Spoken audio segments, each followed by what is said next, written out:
All right, so you are wondering if you should consider the Chevy Colorado for your next truck. Well, let's talk about it.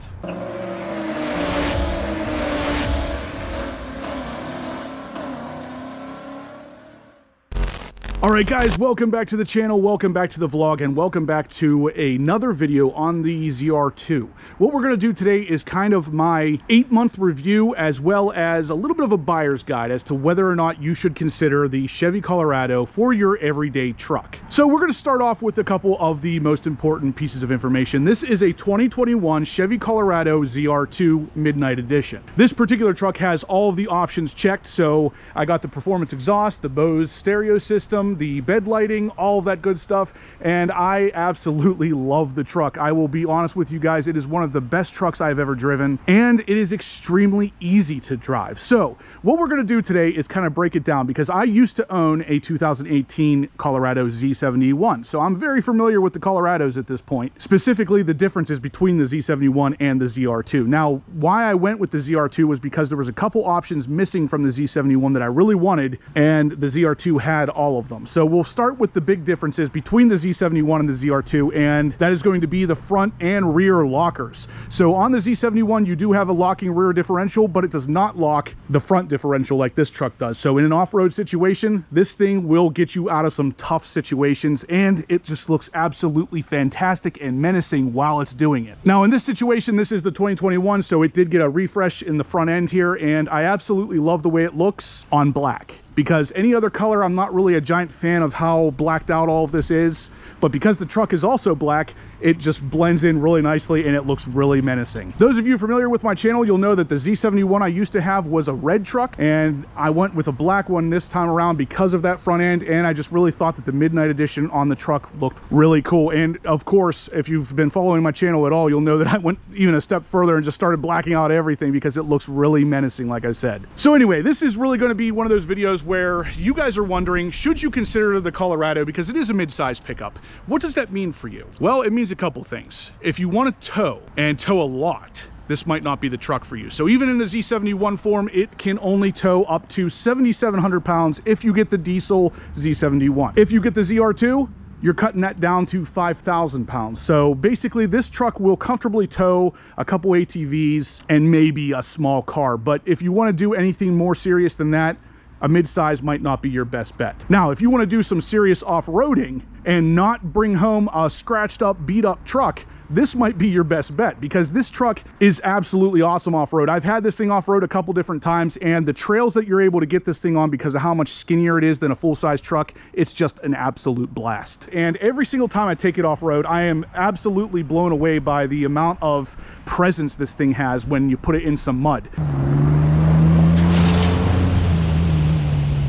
Before we continue though, guys, I want to go ahead and go over some of the mods that I've done with this truck, because as you can see, this is not your stock Colorado ZR2. The biggest difference from the back here, of course, is the taillights. These are spider taillights that are tinted a little bit, so it kind of goes with the whole blacked out theme I have going on here. I have some lettering that is a matte black finish that sits inside of the tailgate, recessed letters. I also went through and blacked out all of the badging. So the Colorado, the ZR2, and the Colorado on the door, all blacked out.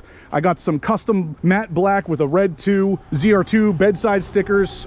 I blacked out the lug nuts, the center caps. I will link all this stuff in the description down below, guys, if you're interested in doing something like this with your truck, because it has really, really improved the look of this truck overall. And I would 100% do the exact same thing again in the future if I were to get another one of these. Obviously, I also added the ditch lights here, which are set to come on with the Midnight Edition lights there up on top of the sport bar. For any of you wondering, this is how much of the ditch lights you can see while driving the truck. They stay out of the way for the most part. You can kind of catch it out of the corner of your eye while driving, but nothing too crazy.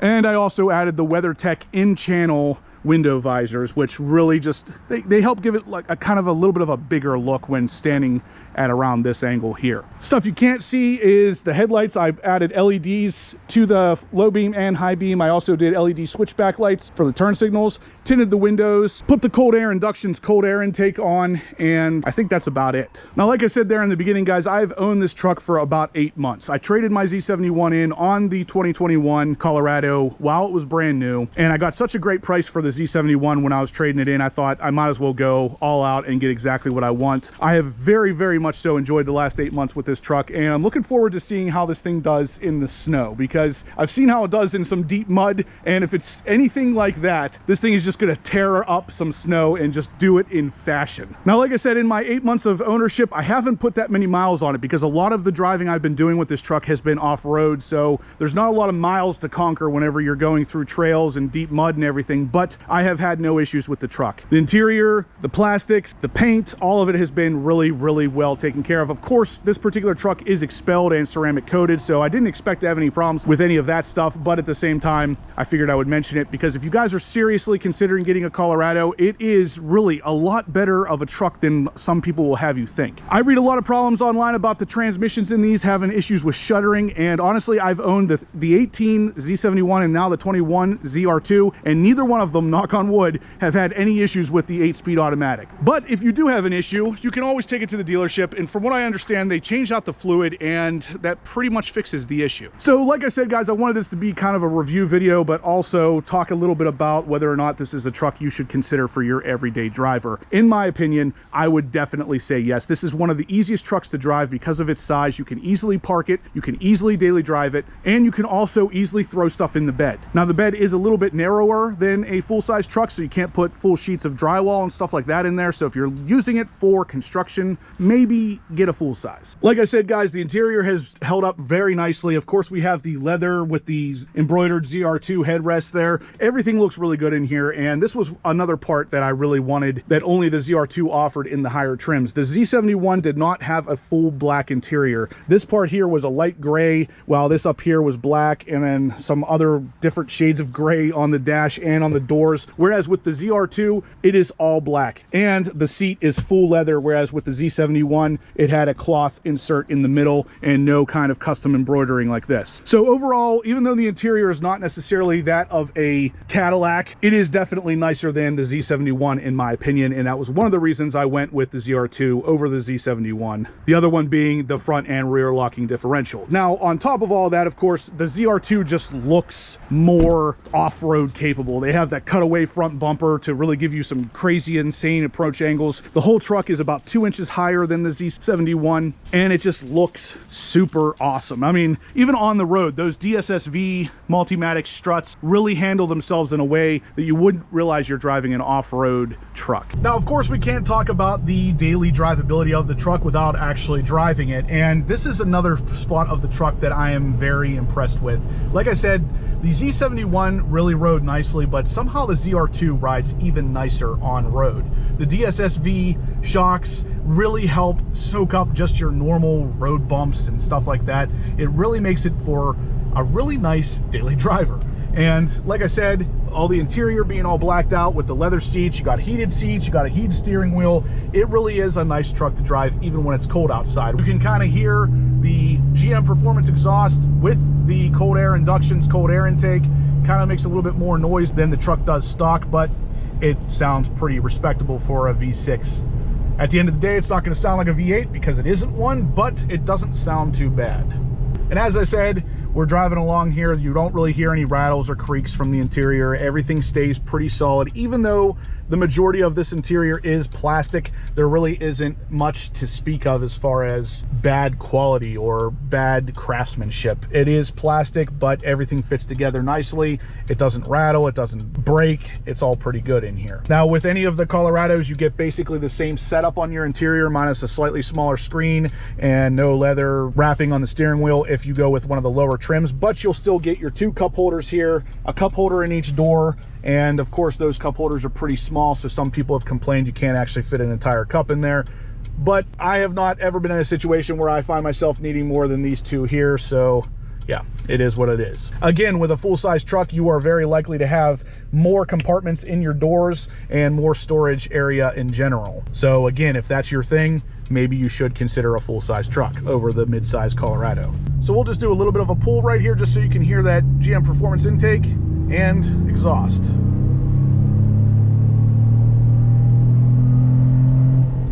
Like I said, it's not a V8. It's not ever going to sound like one, but it does sound better than it did stock. And of course, these are another mod that I picked up on Amazon right here. This is about $18, and it really helps protect that area that you may kick when getting into the interior. Coming under the hood, I just want to give you guys a little bit of an example of what I meant when I said the cold air induction's cold air intake. That is basically the same as the intake you would get from GM if you chose the GM Performance intake. It's basically just rebranded from cold air inductions. Now, in the engine bay, you can actually see some of the remnants of my off-roading. It's still kind of dirty under the hood here, and yeah, the truck has been an absolute blast. I really enjoy it. I know I've said that a couple times now, but if you guys are getting one of these and you consider even remotely off-roading it, definitely do it. It has been a blast. At the back of the truck, down underneath, you can see where I have the AEV differential cover and the 589 shock skids. So that's something you would want to consider if you're going to do some serious off-roading in this. The shock skids actually help protect that area so nothing gets hung up on your shocks down where they mount to the axle and rip them off or anything like that. So definitely something to consider if you're going to do any kind of off-roading, and they're really not very expensive either. So guys, at the end of the day, what I'm really getting at is this is one of the best trucks that I've driven. I've said it a couple times, but it is just so easy to daily drive because of the size of it. The mid-size trucks are not necessarily as capable as full size, but it really depends on what you're doing with it. If you just want to have some fun, you want to be able to throw something in the bed every now and then for around the house, and you might want to do some off-roading, the ZR2 is definitely for you. If you don't really have a lot of interest in off-roading, but you want to do all that other stuff, grab the Z71. It is still a very capable truck. It's just this a little bit watered down. Now, I don't have any experience with any of the models lower than that, but from what I understand, the WT and even the LT will do pretty much the same stuff that the Z71 does. The Z71 just starts to add a few more options for your creature comforts. One of my favorite parts with the Colorado ZR2 is the actual hood bump there. So the hood cowl, you can actually see a good bit, believe it or not. So you feel like you're driving something performance oriented, even if the truck's not necessarily what I would call fast. It looks cool, and it just gives you that impression that you're driving something that's more special than your typical mid-sized truck. My experience with the truck has been great in the 8 months that I've had it. I've had no issues with it whatsoever. Nothing that had to go back to the dealership.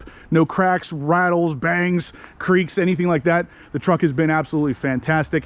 I love the Colorado platform, obviously enough to buy two. But anyway, guys, that is going to do it for today's video. I hope I was able to help you make a decision if you were thinking about grabbing one of these for yourselves. This video kind of serves as a buyer's guide as well as my review for the 8 months that I've owned this one, and prior to this I owned my Z71 for about 2 years. So I have a lot of experience with the trucks, and like I said, I liked them enough to buy another one. But anyway, guys, that is going to do it for today's video. So if you liked what you saw, please smash that thumbs up button. If you have any questions about the Colorado or any of the Colorado platform trucks, let me know in the comment section down below, and I will make sure to get you an answer. If you haven't subscribed yet, guys, please do. I'm going to have loads of Colorado and truck content like this coming you are not going to want to miss. And as always, guys, I will catch you in the next upload.